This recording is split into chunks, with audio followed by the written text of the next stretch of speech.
തിരുവനന്തപുരം ജില്ലാ കളക്ടറേറ്റ് പരിസരത്ത് അല്പം മുൻപുണ്ടായ ഒരു ആക്രമണമാണ് തേനീച്ചകളുടെ കൂട്ടാക്രമണം. മാധ്യമപ്രവർത്തകർക്കും സബ് കളക്ടർക്കും അടക്കം ഒരുപാട് പേർക്ക് തേനീച്ചയുടെ കുത്തേറ്റു. 2 മണിക്കാണ് ഈ ബോംബിൻ്റെ ഒരു ഭീഷണി ഇവിടെ പുറത്ത് അറിയുന്നത്.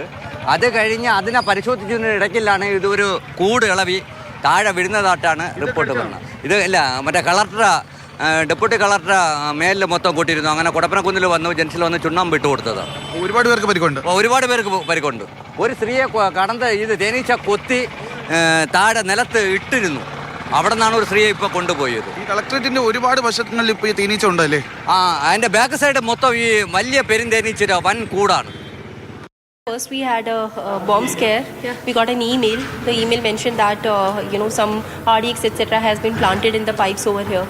So then we asked the police to come and intervene. They did an entire inspection. In fact, the inspection is still going on in the vicinity of the building. And iduvare namakonu kittilla. But then meanwhile we had an attack from the bees also, and some of our staff has been stung.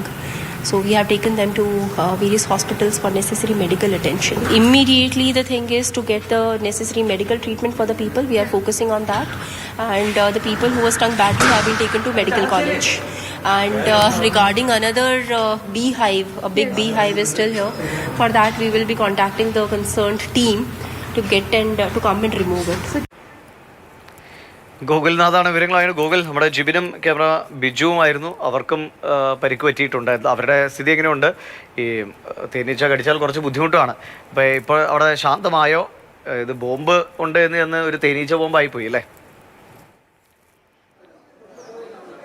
നിമിഷം ഞാനിപ്പോൾ നിൽക്കുന്നത് Peroorkada general ആശുപത്രിയിലാണ്. ഈ Peroorkada general ആശുപത്രിയിലേക്ക് ഇപ്പോൾ 35 പേരെയാണ് പ്രവേശിപ്പിച്ചിരിക്കുന്നത്. അപ്പോൾ തന്നെ അതിൻ്റെ ഒരു ഗുരുതരാവസ്ഥ ഡിവിഷൻ മനസ്സിലാക്കാവുന്നതേ ഉള്ളൂ. കാരണം ഈ സമയത്ത്, അതായത് ആ സമയത്ത് 300ഓളം ജീവനക്കാർ ഉണ്ടായിരുന്നു. അതേപോലെ തന്നെ ഡോഗ് സ്ക്വാഡും ബോംബ് സ്ക്വാഡും അടക്കം പോലീസും സംഘങ്ങളും സന്നാഹങ്ങളും ഒക്കെ ഉണ്ടായിരുന്നു. 2 മണിയോടുകൂടിയാണ് ഇത്തരത്തിൽ ഈ ബോംബ് ഭീഷണി ഉണ്ട് ഈ സമുച്ചയത്തിൽ ബോംബ് ഉണ്ട് എന്നൊരു വാർത്തയെ തുടർന്ന് ഡോഗ് സ്ക്വാഡ് എത്തുന്നു, ബോംബ് സ്ക്വാഡ് എത്തുന്നു. അങ്ങനെ പോലീസുകാരും അങ്ങനെ നിരവധി ഈ സന്നദ്ധ പ്രവർത്തകരും ഒക്കെ പോലീസ് അടക്കമുള്ള സംഘങ്ങൾ എത്തുന്നു. അങ്ങനെ പരിശോധന നടത്തുന്നതിനിടയ്ക്കാണ് ഈ കാട്ടുതേനീച്ചയുടെ കൂട്, അതായത് ഈ ബിൽഡിങ്ങിനോട് ചേർന്ന് തന്നെ കാട്ടുതേനീച്ച കൂട് ഉണ്ടായിരുന്നു. ഈ കൂട് ഇളകി വീഴുകയായിരുന്നു. ഇതേ സമയത്ത് മാധ്യമപ്രവർത്തകരും പോലീസുകാർക്കും അടക്കം ആദ്യം പരിക്ക് ഏൽക്കുന്നുണ്ട്. പിന്നീട് ഈ പറയുന്ന പോലെ തന്നെ കളക്ടറേറ്റ് ജീവനക്കാർക്കും പരിക്കേൽക്കുകയാണ്. ഇപ്പോൾ എനിക്കിപ്പോൾ ഇരിക്കുന്ന ചേട്ടനൊക്കെ പരിക്കേറ്റ ആളുകളാണ്. പലരും ഈ ലാപ്ടോപ്പ് കലാമിനൊക്കെ തേച്ചിരിക്കുകയാണ്. പലർക്കും ഈ നിരവധി പരിക്കേറ്റ പലരെയും മെഡിക്കൽ കോളേജ് ആശുപത്രിയിലേക്ക് മാറ്റിയിട്ടുണ്ട്. 4 പേരെയാണ് മെഡിക്കൽ കോളേജ് ആശുപത്രിയിലേക്ക് മാറ്റിയിരിക്കുന്നത്. പേരൂർക്കടയിൽ ഇപ്പോൾ ജനറൽ ആശുപത്രിയിൽ 35 പേര് ഇപ്പോൾ ഇവിടെ അഡ്മിറ്റ് ആയിട്ടുണ്ട്. ഇതിൽ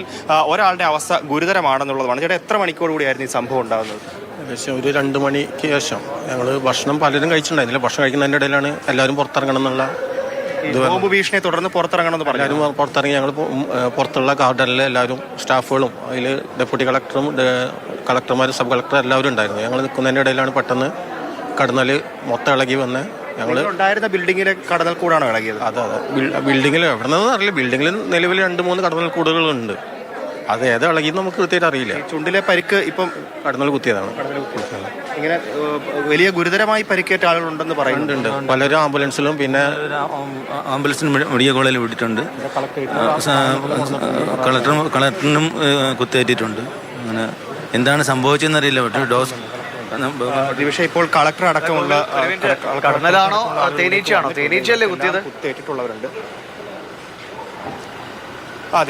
തേനീച്ചയാണ്. തേനീച്ച ആക്രമണം, കാട്ടുതേനീച്ചയാണ് ആക്രമിച്ചത്. വാസ്പ് എന്നുള്ളതാണ് ഇപ്പോൾ ഈ അറിയിപ്പ് ലഭിച്ചിട്ടുള്ളത്. അപ്പം കാട്ടുതേനീച്ച എന്നുള്ളതാണ്. എന്തായാലും ഇപ്പോൾ ജില്ലാ കളക്ടർ അടക്കമുള്ളവർക്ക് പരിക്കേറ്റിട്ടുണ്ടായിരുന്നു. അവരൊക്കെ ഇപ്പോൾ ഇവിടെ ഈ പേരൂർക്കടയിലെ ജനറൽ ആശുപത്രിയിലേക്ക് ചികിത്സയ്ക്കായി എത്തിയിട്ടുണ്ട്.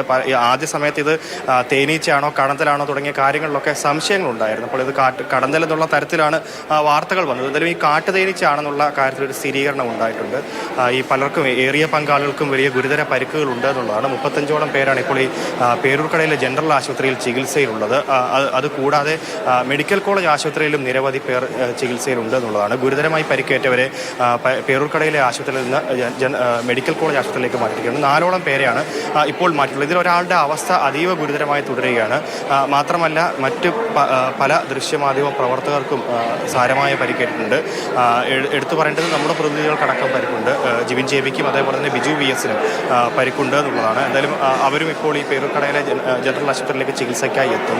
ഇപ്പോൾ നമ്മൾ ഈ കാണുന്ന ദൃശ്യങ്ങൾ അത് ആശുപത്രിക്കകത്തു നിന്നുള്ള ദൃശ്യങ്ങളാണ്. നിരവധി ആളുകളാണ് ഇപ്പോൾ ഈ മരുന്നുകളും മരുന്ന് തേച്ചുകൊണ്ട് കിടക്കുന്നത്. ഇതിൽ പലരുടെയും അവസ്ഥ ഗുരുതരമാണ്. ഇവരെ ഇപ്പോൾ തന്നെ തിരുവനന്തപുരം മെഡിക്കൽ കോളേജ് ആശുപത്രിയിലേക്ക് മാറ്റാനുള്ള സജ്ജീകരണമാണ് ഒരുക്കിയിട്ടുള്ളത്. പേരൂർക്കടയിലെ ഈ ആശുപത്രിയിലെ ഈ ഒബ്സർവേഷൻ റൂമിൽ തികയാത്തത്ര ആളുകൾ ഇപ്പോൾ നിലവിലുണ്ട്. അവരെ എന്തായാലും ഇപ്പോൾ ഈ ജനറൽ ആശുപത്രിയിൽ നിന്ന് മെഡിക്കൽ കോളേജ് ആശുപത്രിയിലേക്ക് മാറ്റും. അത്രത്തോളം ഗുരുതര അവസ്ഥകൾ നേരിടുന്നവരുണ്ടെന്നുള്ളതാണ്. പലർക്കും ഈ തേനീച്ച കടി ഈ ഇത്തരത്തിൽ ചില പ്രശ്നങ്ങൾ ഉണ്ടാക്കുന്നുണ്ട്. അത് ഈ വ്യക്തമായി പറഞ്ഞു കഴിഞ്ഞാൽ അത് ഈ തേനീച്ച കടി പലർക്കും അത് ശാരീരികമായ ബുദ്ധിമുട്ടുകൾ ഉണ്ടാക്കുന്നുണ്ട്. അങ്ങനെയുള്ള ആളുകളെയൊക്കെ തന്നെ ഇപ്പോൾ മെഡിക്കൽ കോളേജ് ആശുപത്രിയിലേക്ക് മാറ്റുമെന്നുള്ളതാണ് ജില്ലാ ഭരണകൂടം അറിയിച്ചിട്ടുള്ളത്. എന്തായാലും ഇവരെ കൂടുതൽ കരുതലിന്റെ ഭാഗമായി തന്നെ ഒബ്സർവേഷനായിട്ട് മെഡിക്കൽ കോളേജ് ആശുപത്രിയിലേക്ക് എന്തായാലും 50ഓളം പേരാണ് ചികിത്സ തേടിയിട്ടുള്ളത്. പേരൂർക്കട ജനറൽ ആശുപത്രിയിലും തിരുവനന്തപുരം മെഡിക്കൽ കോളേജിലും ഒക്കെ ആയിട്ട് ആൾക്കാർ ചികിത്സയിലാണ്. നിരവധി പേർക്ക് തേനീച്ചയുടെ കുത്തേറ്റിട്ടുണ്ട്. കാട്ടു തേനീച്ചയാണ് ആക്രമിച്ചത്.